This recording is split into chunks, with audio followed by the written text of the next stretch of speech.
ਜਿੱਦਾਂ ਜਿੱਦਾਂ ਕੋਵਿਡ ਦੀਆਂ ਰਿਸਟ੍ਰਿਕਸ਼ਨਸ ਹਟ ਰਹੀਆਂ, ਲੋਕਾਂ ਦਾ ਇੱਕ ਦੇਸ਼ ਤੋਂ ਦੂਜੇ ਦੇਸ਼ ਨੂੰ ਆਉਣਾ ਜਾਣਾ ਵੱਧ ਰਿਹਾ। ਇੰਡੀਆ ਤੋਂ, ਪੰਜਾਬ ਤੋਂ ਬਹੁਤ ਸਾਰੇ ਲੋਕ ਇੱਥੇ ਆ ਰਹੇ ਆ। ਇੱਥੇ ਆਉਣ ਵੇਲੇ ਜਿਹੜੇ ਲੋਕ ਸੁਪਰ ਵੀਜ਼ੇ 'ਤੇ ਨੇ ਜਾਂ ਜਿਹੜੇ ਟੂਰਿਸਟ ਆ ਰਹੇ ਆ, ਉਹਨਾਂ ਨੂੰ ਖਾਸ ਤਰ੍ਹਾਂ ਦੇ ਇੰਸ਼ੋਰੈਂਸ ਦੀ ਲੋੜ ਹੁੰਦੀ ਆ। ਉਸ ਇੰਸ਼ੋਰੈਂਸ ਸੰਬੰਧੀ ਸਾਡੇ ਬਹੁਤ ਸਾਰੇ ਸਵਾਲ ਹੁੰਦੇ ਆ। ਇੱਕ ਜਿਹੜਾ ਸੁਪਰ ਵੀਜ਼ੇ ਸੰਬੰਧੀ ਇਹ ਸਵਾਲ ਆ ਕਿ ਜੇ ਕਿਸੇ ਨੇ ਉਹ ਇੰਸ਼ੋਰੈਂਸ ਲੈ ਲਿਆ, ਮੁੜ ਕੇ ਉਹ ਇੱਥੇ ਆਉਣ ਦਾ ਮਨ ਬਦਲ ਗਿਆ, ਜਾਂ ਉਹ ਥੋੜ੍ਹਾ ਚਿਰ ਰਹਿ ਕੇ ਚਲੇ ਗਏ, ਜਾਂ ਉਹਨਾਂ ਨੇ ਆਪਣੀ ਪਾਲਿਸੀ ਕੈਂਸਲ ਕਰਵਾਉਣੀ ਆ, ਉਹਦਾ ਫਿਰ ਕੀ ਕੀਤਾ ਜਾਂਦਾ? ਇਹ ਜਾਣਕਾਰੀ ਲੈਣ ਦੇ ਲਈ ਅਸੀਂ ਪਹੁੰਚੇ ਹਾਂ ਥਿੰਕ ਇੰਸ਼ੋਰੈਂਸ 'ਤੇ ਪਰਮਿੰਦਰ ਥਿੰਦ ਹੋਣਾ ਕੋਲ। ਥਿੰਦ ਸਾਹਿਬ, ਪੂਰਾ ਸਮਾਂ ਨਹੀਂ ਰਹੇ, ਮਨ ਬਦਲ ਗਿਆ, ਵਿੱਚ ਚਲੇ ਗਏ, ਪੈਸੇ ਵਾਪਸ ਹੋ ਜਾਂਦੇ ਆ ਸੁਪਰ ਵੀਜ਼ੇ ਦੇ ਇੰਸ਼ੋਰੈਂਸ 'ਚ? ਹਾਂਜੀ ਬਿਲਕੁਲ ਜੀ, ਆਪਸ਼ਨਾਂ ਅਵੇਲੇਬਲ ਨੇ। ਇਹ ਹੈ ਵੀ ਹਰੇਕ ਚੀਜ਼ ਜ਼ਰੂਰਤਾਂ ਦੇ ਹਿਸਾਬ ਨਾਲ ਜਦੋਂ ਆਪਾਂ ਚੀਜ਼ ਲੈਂਦੇ ਹਾਂ, ਪਹਿਲਾਂ ਦੱਸ ਕੇ ਵੀ ਸਾਡੀ ਅਸੀਂ ਉਹਨਾਂ ਨੇ ਰਹਿਣਾ ਜਾਂ ਨਹੀਂ ਰਹਿਣਾ, ਜਾਂ ਸਾਡਾ ਅਸੀਂ ਸਿਰਫ ਵੀਜ਼ਾ ਲਵਾਉਣਾ। ਕਈ ਵਾਰੀ ਇੱਦਾਂ ਹੀ ਹੁੰਦਾ, ਸਾਡਾ ਵੀਜ਼ਾ ਲਵਾਉਣ ਤੱਕ ਹੀ ਮਕਸਦ ਹੁੰਦਾ, ਉਸ ਤੋਂ ਬਾਅਦ ਵੀ ਦੇਖਣਾ ਵੀ ਉਹਨਾਂ ਨੇ ਆਉਣਾ ਜਾਂ ਇੱਕ ਜਣੇ ਨੇ ਆਉਣਾ। ਕਈ ਵਾਰੀ ਮਨ ਚੇਂਜ ਹੋ ਜਾਂਦਾ। ਬਿਲਕੁਲ ਪੋਲਿਸੀ ਕੈਂਸਲ ਹੋ ਸਕਦੀ ਹੈ ਜੇ ਕਿਸੇ ਨੇ ਇਹ ਨਹੀਂ ਵੀ ਆਪਾਂ ਬੱਝ ਨਹੀਂ ਗਏ ਵੀ ਪੋਲਿਸੀ ਕੈਂਸਲ ਕਰਨੀ ਹੈ। ਉਸ ਤੋਂ ਬਾਅਦ ਜੇ ਆ ਵੀ ਗਏ, ਜਾਂ ਕਈ ਵਾਰੀ ਆਉਣ ਤੋਂ ਪਹਿਲਾਂ ਐਗਜ਼ਾਮਪਲ ਆਪਾਂ ਗੱਲ ਕਰਦੇ ਹਾਂ, ਵੀਜ਼ਾ ਡਿਨਾਈ ਵੀ ਹੋ ਜਾਂਦਾ, ਫਿਰ ਵੀ 100% ਮਨੀ ਬੈਕ ਹੋ ਜੂਗੀ। ਹੁਣ ਉਸ ਤੋਂ ਬਾਅਦ ਉਹਨਾਂ ਦਾ ਵੀਜ਼ਾ ਲੱਗ ਗਿਆ, ਹੁਣ ਨਹੀਂ ਆਉਣਾ, ਫਿਰ ਵੀ ਪੋਲਿਸੀ ਕੈਂਸਲ ਕਰਵਾ ਸਕਦੇ ਨੇ। ਇੱਕ ਤਾਂ ਇਹ ਹੋ ਗਿਆ। ਹੁਣ ਜੇ ਆ ਗਏ, ਆਉਣ ਤੋਂ ਬਾਅਦ ਇਹ ਹੈ ਵੀ ਕਈਆਂ ਕੰਪਨੀ ਦੇ ਆਉਣ ਤੋਂ ਪਹਿਲਾਂ ਜੇ ਆਪਾਂ ਨਿਰਧਾਰਿਤ ਇੱਕ ਤਰੀਕ ਰੱਖ ਦਿੰਦੇ, ਉਹ ਤਰੀਕ ਤੱਕ ਨਹੀਂ ਆਉਂਦੇ, ਫਿਰ ਆਪਾਂ ਡੇਟ ਚੇਂਜ ਕਰਦੇ, ਉਹਨਾਂ ਦੇ ਪੈਸੇ ਲੈਂਦੇ ਨੇ। ਇਹ ਹੈ ਵੀ ਆਉਣ ਤੋਂ ਪਹਿਲਾਂ ਆ ਵੀ ਖਿਆਲ ਰੱਖੋ ਵੀ ਕਈ ਕੰਪਨੀਆਂ ਪੈਸੇ ਚਾਰਜ ਕਰਦੀਆਂ, ਕਈ ਕਵਰੇਜ ਉਹ ਫ੍ਰੀ 'ਚ ਡੇਟ ਚੇਂਜ ਕਰ ਦਿੰਦੀਆਂ। ਕਿਉਂਕਿ ਇਹ ਹੈ ਵੀ ਪਹਿਲਾਂ ਇਕੱਲੇ ਅਸੀਂ ਪ੍ਰਾਈਸ ਹੀ ਦੇਖਦੇ ਹਾਂ, ਉਸ ਤੋਂ ਬਾਅਦ ਬਾਕੀ ਚੀਜ਼ਾਂ ਨਹੀਂ ਦੇਖਦੇ ਵੀ ਉਹਦਾ ਹੋਰ ਕੀ ਕੀ ਪੈਸੇ ਲੱਗਣੇ ਨਾਲ। ਜਦੋਂ ਡੇਟ ਚੇਂਜ ਕਰਦੇ ਹਾਂ, ਕਈਆਂ ਦੇ ਪੈਸੇ ਲੱਗਦੇ ਨੇ। ਫਿਰ ਉਸ ਤੋਂ ਬਾਅਦ ਹੈ ਜੇ ਵਿੱਚੋਂ ਉੱਠ ਕੇ ਇਹ ਹੈ ਵੀ ਉਹਨਾਂ ਨੇ 3 ਮਹੀਨੇ ਰਹੇ, ਵਾਪਸ ਉੱਠ ਗਏ, ਇਹ ਹੈ ਵੀ ਬਾਕੀ ਪੈਸੇ ਵੀ ਪ੍ਰੋ ਰੇਟਡ ਵਾਪਸ ਹੋ ਜਾਣਗੇ। ਫਿਰ ਉੱਥੇ ਫਿਰ ਕਈ ਕੰਪਨੀ ਚਾਰਜ ਕਰਦੀਆਂ ਨੇ, ਕਈ ਬਿਲਕੁਲ ਕੋਈ ਚਾਰਜ ਨਹੀਂ ਕਰਦੀਆਂ।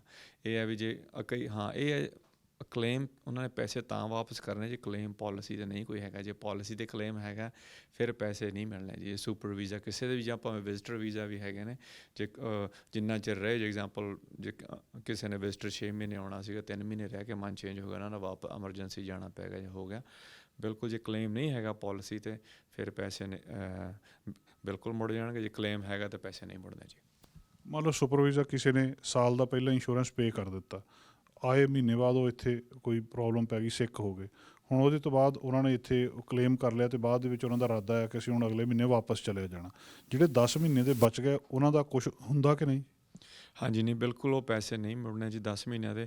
ਪਰ ਅਸੀਂ ਇਹ ਦੇਖਣਾ ਜਦੋਂ ਕਲੇਮ ਦੇ ਟਾਈਮ ਕਲੇਮ ਕਿੰਨੀ ਅਮਾਊਂਟ ਦਾ। ਜੇ ਕਲੇਮ ਛੋਟਾ, ਜੇ ਸਿੰਪਲ ਆਪਾਂ ਵਾਕ ਇਨ ਕਲੀਨਿਕ 'ਤੇ ਗਏ ਹਾਂ, ਜਾਂ ਕਾਊਂਟਰ ਦਵਾਈਆਂ ਰਹੀਆਂ, ਜਾਂ $100-150 ਦੀਆਂ ਦਵਾਈਆਂ ਨੇ, ਸਾਨੂੰ ਪਤਾ ਸਾਡਾ ਮੁੜ ਕੇ $800 ਆਉਣਾ, ਜੇ ਅਸੀਂ $200 ਦਾ ਕਲੇਮ, ਫਿਰ ਅਸੀਂ ਉਹ ਕਲੇਮ ਓਪਨ ਕਰਨ ਦੀ ਲੋੜ ਨਹੀਂ। ਫਿਰ ਇਹ ਵੀ ਤਾਂ ਹੀ ਹੈ ਵੀ ਜਿਹੜਾ ਪ੍ਰੋਫੈਸ਼ਨਲ ਹੈ, ਫਿਰ ਉਹਦੇ ਨਾਲ ਜੇ ਅਸੀਂ ਵਾਰਤਾਲਾਪ ਕਰਦੇ ਹਾਂ, ਪਰਿਵਾਰਕ ਗੱਲ ਹੋ ਜਾਂਦੀ ਹੈ। ਫਿਰ ਕਲੇਮ ਹੋਣਾ, ਕਲੇਮ ਫਾਈਲ ਕਰਨਾ, ਜਾਂ ਉਸ ਤੋਂ ਬਾਅਦ ਇਹ ਡਿਸੀਜ਼ਨ ਲੈਣੇ ਚੀਜ਼ਾਂ ਦੇ ਵੀ ਅਸੀਂ ਜਾਣਾ ਆ।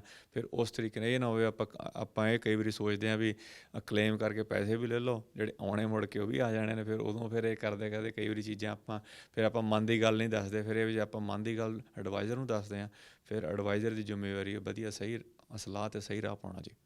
ਬਹੁਤੇ ਜਿਹੜੇ ਮਾਪੇ ਆ, ਖਾਸ ਕਰ ਉਹ ਸੁਪਰ ਵੀਜ਼ੇ 'ਤੇ ਨਹੀਂ ਆਉਂਦੇ, ਖਾਸ ਕਰ ਜਿਹੜੇ ਇੱਥੇ ਸਟੂਡੈਂਟਸ ਪੜ੍ਹਦੇ ਆ, ਉਹਨਾਂ ਦੇ ਮਾਪੇ ਇੱਥੇ ਆਉਂਦੇ ਆ, ਉਹ ਵਿਜ਼ਟਰ ਵੀਜ਼ੇ 'ਤੇ ਆਉਂਦੇ ਆ। ਉਹਦੇ ਲਈ ਜਿਹੜਾ ਇੰਸ਼ੋਰੈਂਸ ਆ, ਉਹ ਥੋੜ੍ਹਾ ਚਾਹੀਦਾ ਹੁੰਦਾ, ਘੱਟ ਤੋਂ ਘੱਟ ਕਰਾਉਣਾ ਚਾਹੀਦਾ, ਜਾਂ ਉਹ ਵੀ ਸੁਪਰ ਵੀਜ਼ੇ ਵਾਂਗੂ ਇੰਸ਼ੋਰੈਂਸ ਹੋ ਸਕਦਾ ਹੁੰਦਾ? ਫ਼ਰਕ ਕੀ ਹੈ ਜੀ? ਹਾਂਜੀ ਦੇਖੋ, ਸੁਪਰ ਵੀਜ਼ਾ ਕੋਈ ਵੀ ਇੰਸ਼ੋਰੈਂਸ ਕਰਵਾਉਣੀ, ਭਾਵੇਂ ਸੁਪਰ ਵੀਜ਼ੇ ਦੀ ਹੋਈ, ਭਾਵੇਂ ਵਿਜ਼ਟਰ ਵੀਜ਼ੇ ਦੀ, ਇੱਕੋ ਹੀ ਗੱਲ ਆ। ਨਾ ਸੁਪਰ ਵੀਜ਼ੇ ਦਾ ਇਕੱਠੇ ਇੱਕ ਸਾਲ ਦੀ ਕਰਵਾਉਣੀ ਪੈਣੀ ਹੈ, ਮਿਨੀਮਮ $1,00,000 ਦੀ ਕਰਵਾਉਣੀ ਪੈਣੀ ਹੈ।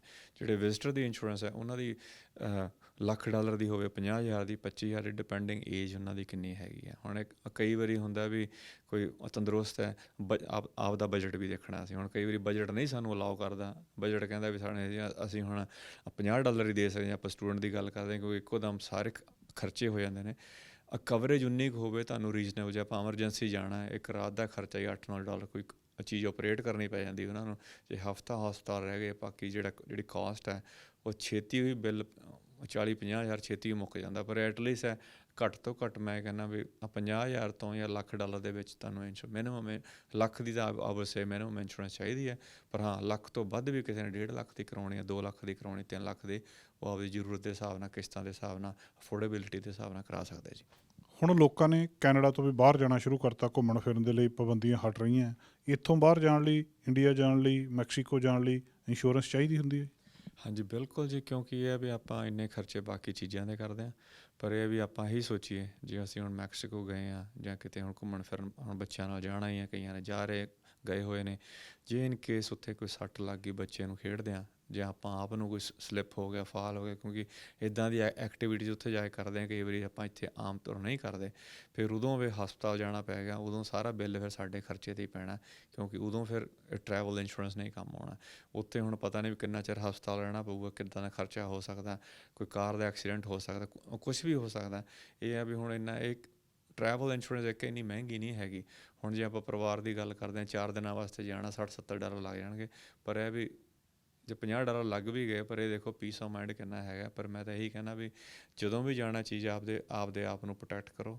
ਉਦੋਂ ਬਾਅਦ ਹੈ ਵੀ ਕੁਛ ਜਦੋਂ ਬਾਅਦ 'ਚ ਫਿਰ ਜਿਹੜਾ ਖਰਚਾ ਹਰਜਾਨਾ ਜ਼ਿਆਦਾ, ਫਿਰ ਆਪਣੇ ਸਾਰਿਆਂ ਨੂੰ ਕਹਿੰਦੇ ਵੀ ਇੰਸ਼ੋਰੈਂਸ ਲਾਓ, ਫਿਰ ਆਪ ਲੋਕ ਕਹਿੰਦੇ ਜਦੋਂ ਇੱਕ ਵਾਰੀ ਹਰਜਾਨਾ ਹੋ ਜਾਂਦਾ, ਪਰ ਇਹ ਤਾਂ ਆਪ ਹੀ ਕਹਿੰਦਾ ਵੀ ਕਿਉਂਕਿ ਹਰੇਕ ਬੰਦਾ ਕੋਸਟ ਤੋਂ ਜਾਂ ਟਾਈਮ ਨਹੀਂ ਹੈਗਾ, ਪਰ ਇਹ ਕਹਿੰਦੇ ਜੇ ਮਹਿੰਗੀ ਬਹੁਤ ਹੋਊਗੀ ਜਾਂ ਟਾਈਮ ਨਹੀਂ ਹੈਗਾ। ਇਹ ਆ ਵੀ ਉਸੇ ਚੀਜ਼ ਕਰਕੇ ਆਪਾਂ ਗੱਲਾਂ ਬਾਤਾਂ ਕਰਦੇ ਹਾਂ, ਕੋਈ ਸੁਣ ਕੇ ਜਿਹੜੇ ਵੀ ਇਸ ਚੀਜ਼ ਦਾ ਫਾਇਦਾ ਲੈ ਸਕਦੇ ਹਾਂ ਜ਼ਰੂਰ ਲੈਣ ਜੀ। ਅਤੇ ਕਈ ਲੋਕ ਜਿਹੜੇ ਪਿੱਛੇ ਕੋਵਿਡ ਦਾ ਖਾਸ ਤੌਰ 'ਤੇ ਇੰਸ਼ੋਰੈਂਸ ਲੈ ਕੇ ਗਏ ਵੀ, ਅਤੇ ਉਹ ਬਾਅਦ ਦੇ ਵਿੱਚ ਉਹਨਾਂ ਨੂੰ ਕਲੇਮ ਮਿਲਿਆ ਨਹੀਂ, ਕਹਿੰਦੇ ਕੋਈ ਹੋਰ ਚੱਕਰ ਜੀ ਇਹ ਤੁਹਾਨੂੰ ਨਹੀਂ ਮਿਲ ਸਕਦਾ, ਵੈਕਸੀਨੇਸ਼ਨ ਦੀ ਚੱਕਰ ਹੈ। ਇਹ ਪਹਿਲਾਂ ਸਾਰਾ ਜਿਹੜਾ ਉਹ ਫਾਈਨ ਲਾਈਨ ਦੇ ਵਿੱਚ ਲਿਖਿਆ ਹੁੰਦਾ ਉਹ ਪੜ੍ਹਨਾ ਚਾਹੀਦਾ, ਜਾਂ ਇਹਦੇ ਬਾਰੇ ਕੀ ਰਾਏ ਹੈ ਜੀ? ਹਾਂਜੀ ਕਈ ਵਾਰੀ ਇੱਦਾਂ ਹੁੰਦਾ ਵੀ ਜਦੋਂ ਚੀਜ਼ ਹਰੇਕ ਚੀਜ਼ ਹੈ ਇੱਦਾਂ ਵੀ ਆਪਾਂ ਕਹਿੰਦੇ ਵੀ ਅੱਜ ਚੀਜ਼ ਸੇਲ 'ਤੇ ਹੈ ਜਾਂ ਆਹ ਚੀਜ਼ ਮਿਲ ਰਹੀ ਹੈ ਲੈ ਲਓ, ਪਰ ਅਸੀਂ ਉਸ ਚੀਜ਼ ਬਾਰੇ ਇਹ ਨਹੀਂ ਕਹਿੰਦੇ ਸਾਨੂੰ ਲੋੜ ਹੈਗੀ ਕਿ ਨਹੀਂ ਹੈਗੀ ਕੋਈ ਉਸ ਚੀਜ਼ ਵਾਸਤੇ। ਜਿਵੇਂ ਕੋਵਿਡ ਦੀ ਕਵਰੇਜ ਹੈ, ਬਿਲਕੁਲ ਤਾਂ ਸਾਰੇ ਕਹਿੰਦੇ ਕੋਵਿਡ ਦੀ ਕਵਰੇਜ ਲੈ ਲਓ ਜਾ ਕੇ, ਜੇ ਉੱਥੇ ਫਲਾਈਟ ਕੈਂਸਲ ਹੋ ਗਈ ਜਾਂ ਸਾਡੇ ਫਲਾਈਟ ਮਿਸ ਹੋ ਗਈ ਸਾਨੂੰ ਪੈਸੇ ਮਿਲ ਜਾਣਗੇ ਕੋਵਿਡ ਕਰਕੇ, ਪਰ ਉਹਨਾਂ ਦੇ ਰਿਸਟ੍ਰਿਕਸ਼ਨਸ ਵਿੱਚ ਹੈਗੀਆਂ ਸੀਗੀਆਂ, ਫਾਈਨ ਲਾਈਨ ਨਾਲ ਲਿਖੀ ਹੋਈ ਹੈ ਜੇ ਤੁਸੀਂ ਆਪਦੇ ਇੰਜੈਕਸ਼ਨ ਨਹੀਂ ਆਪਦੀ ਵੈਕਸੀਨੇਸ਼ਨ ਨਹੀਂ ਕਰਵਾਈ ਹੋਈ, ਜੇ ਤੁਸੀਂ ਜਾਂਦੇ ਹੋ ਤਾਂ ਬਿਲਕੁਲ ਤੁਹਾਡੀ ਕੋਵਿਡ ਦੀ ਕਵਰੇਜ ਨਹੀਂ ਹੋਊਗੀ, ਭਾਵੇਂ ਤੁਸੀਂ ਪੋਲਿਸੀ ਲਈ ਹੋਈ ਹੈ। ਪੋਲਿਸੀ ਲੈਣ ਦਾ ਮਤਲਬ ਇਹ ਨਹੀਂ ਵੀ ਉਹਦੀ ਕਵਰੇਜ ਹੋਊਗੀ, ਕਿਉਂਕਿ ਉਹਦੀਆਂ ਜਿਹੜੀਆਂ ਸ਼ਰਤਾਂ ਨੇ, ਕਿਉਂਕਿ ਅਸੀਂ ਕੋਈ ਵੀ ਚੀਜ਼ ਲੈਂਦੇ ਹਾਂ, ਘਰ ਵੀ ਲੈਂਦੇ ਹਾਂ, ਕਾਰ ਵੀ ਲੈਂਦੇ ਹਾਂ, ਅਸੀਂ ਉਦੋਂ ਪਹਿਲਾਂ ਆਫਰ ਲਿਖਦੇ ਹਾਂ ਵੀ ਅਸੀਂ ਉਹਨਾਂ ਦੀਆਂ ਫਿਰ ਉਹ ਸ਼ਰਤਾਂ ਹੁੰਦੀਆਂ ਵੀ ਤੁਸੀਂ ਕੁਆਲੀਫਾਈ ਕਰੋਗੇ ਤਾਂ ਤੁਹਾਨੂੰ ਅਸੀਂ ਇਹ ਘਰ ਜਾਂ ਗੱਡੀ ਦੇਵਾਂਗੇ।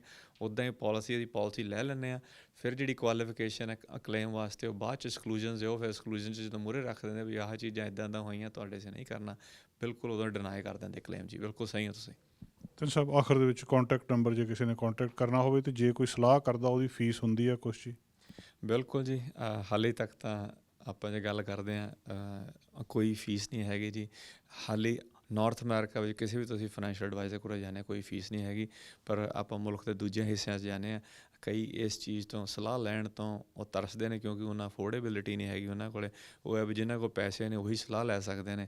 ਇੱਥੇ ਬਿਲਕੁਲ ਫ੍ਰੀ ਸਲਾਹ ਦਾ ਵੀ, ਕਿਉਂਕਿ ਇਹ ਨਹੀਂ ਵੀ ਆਪਦੇ ਆਪ ਨੂੰ ਐਜੂਕੇਟ ਕਰਨਾ, ਉਸ ਐਜੂਕੇਸ਼ਨ ਦੇ ਨਾਲ ਅਸੀਂ ਕਿਸੇ ਨਾਲ ਆਪਦੇ ਪਰਿਵਾਰ ਨਾਲ, ਯਾਰਾਂ ਮਿੱਤਰਾਂ ਨਾਲ ਵੀ ਸ਼ੇਅਰ ਕਰ ਸਕਦੇ, ਕਿਉਂਕਿ ਸਾਰਿਆਂ ਕੋਲ ਜਿੰਨਾ ਕੁ ਟਾਈਮ ਹੁੰਦਾ ਕਿਸੇ ਕੋਲ ਵੀ ਚੀਜ਼ ਬਾਰੇ ਪਤਾ ਲਾਓ, ਫਿਰ ਉਸ ਤੋਂ ਬਾਅਦ ਦੇਖੋ, ਫਿਰ ਆਪਦੀ ਜ਼ਰੂਰਤ ਦੇ ਹਿਸਾਬ ਨਾਲ ਚੀਜ਼ ਲਓ।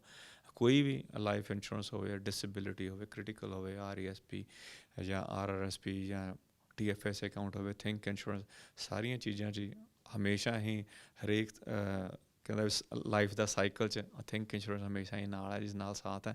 ਪਰ ਇਹ ਨਹੀਂ ਇਕੱਲਾ ਪੋਲਿਸੀ ਤੱਕ ਵੇਚਣ ਤੋਂ ਬਾਅਦ, ਉਸ ਤੋਂ ਬਾਅਦ ਅਸਲੀ ਕੰਮ ਤਾਂ ਬਾਅਦ 'ਚ ਸ਼ੁਰੂ ਹੁੰਦਾ, ਕਿਉਂਕਿ ਜਿਹੜੀ ਸਰਵਿਸ ਹੈਗੀ ਹੈ 24 ਆਵਰ ਸਾਡਾ, ਆਪਾਂ ਹਮੇਸ਼ਾ ਮੋਢੀ ਹਾਂ ਇੰਸ਼ੋਰੈਂਸ ਇੰਡਸਟਰੀ ਦੇ ਵਿੱਚ, ਕਿਉਂਕਿ ਔਨਲਾਈਨ ਜਦੋਂ ਪਲੇਟਫਾਰਮ ਸ਼ੁਰੂ ਕੀਤਾ ਇਸੇ ਕਰਕੇ ਕੀਤਾ ਇਹ ਵੀ ਨਾ ਅਸੀਂ ਡਰਾਮਾ 'ਚ ਨਾ ਪਾਉਣਾ, ਆਪਦੇ ਔਨਲਾਈਨ ਜਾਓ ਤੁਸੀਂ ਕੋਸਟ ਦੇਖੋ, ਉਸ ਤੋਂ ਬਾਅਦ ਤੁਸੀਂ ਚੀਜ਼ ਲੈਣੀ ਹੈ, ਤੁਹਾਨੂੰ ਪਤਾ ਵੀ ਇਸ ਚੀਜ਼ ਦੀ ਕਾਸਟ ਇੰਨੀ ਹੈਗੀ ਹੈ। ਪਰ ਹਾਂ ਵੀ ਕੋਈ ਵੀ ਕੁਐਸਚਨ ਹੈ ਹਮੇਸ਼ਾ ਹਾਜ਼ਰ ਹੈ ਜੀ। ਥਿੰਕ ਇੰਸ਼ੋਰੈਂਸ ਸਾਡੀ ਵੈਬਸਾਈਟ ਹੈ 604-828-7213। Thank you so much ਸੋਤਾ Sahib ji.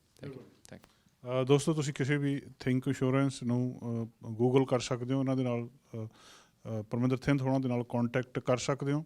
ਬਹੁਤ ਜ਼ਰੂਰੀ ਗੱਲਾਂ ਜਿਹੜੀਆਂ ਇੰਸ਼ੋਰੈਂਸ ਦੀਆਂ ਬਹੁਤ ਮਹੱਤਵਪੂਰਨ ਹੈ, ਖਾਸ ਕਰ ਜਿਹੜੇ ਇੰਡੀਆ ਤੋਂ ਇੱਥੇ ਵਿਜ਼ਿਟਰ ਆਉਂਦੇ ਆ, ਵੱਧ ਤੋਂ ਵੱਧ ਇੰਸ਼ੋਰੈਂਸ ਉਹਨਾਂ ਦੇ ਕੋਲ ਹੋਣੀ ਚਾਹੀਦੀ ਹੈ, ਕਿਉਂਕਿ ਜਦੋਂ ਇਹ ਸਮੱਸਿਆਵਾਂ ਆਉਂਦੀਆਂ, ਇੱਥੇ ਕੋਈ ਬਿਮਾਰ ਹੋ ਜਾਂਦਾ ਆ, ਹੌਸਪੀਟਲ ਦੇ ਵਿੱਚ ਉਹਨੂੰ ਜਾਣਾ ਪੈ ਜਾਂਦਾ ਤਾਂ ਉੱਥੇ ਖਰਚਾ ਬਹੁਤ ਆ, ਫਿਰ ਉਹਦੇ ਜਿਹੜੇ ਕੌਨਸੀਕੁਐਂਸਿਸ ਨੇ ਉਹ ਬਹੁਤ ਕਈ ਵਾਰੀ ਮਾੜੇ ਹੁੰਦੇ ਆ। ਇੰਸ਼ੋਰੈਂਸ ਲੈ ਕੇ ਔਰ ਉਹਦੀ ਜਾਣਕਾਰੀ ਪੂਰੀ ਜ਼ਰੂਰ ਹੋਣੀ ਚਾਹੀਦੀ ਹੈ। ਕੈਮਰਾਮੈਨ ਅਮਿਤ ਪ੍ਰੇਸਰ ਨਾਲ ਜਸਕਰਨ, ਚੈਨਲ ਪੰਜਾਬੀ, ਸਰੀ। ਸਾਡਾ ਹਰ ਇੱਕ ਪ੍ਰੋਗਰਾਮ ਦੇਖਣ ਤੇ ਸਾਡੇ ਨਾਲ ਜੁੜਨ ਲਈ ਸਬਸਕ੍ਰਾਈਬ ਕਰੋ ਚੈਨਲ ਪੰਜਾਬੀ ਤੇ ਨੋਟੀਫਿਕੇਸ਼ਨ ਲਈ ਬੈਲ ਆਈਕਨ ਵਾਲੇ ਬਟਨ ਤੇ ਕਲਿੱਕ ਕਰੋ।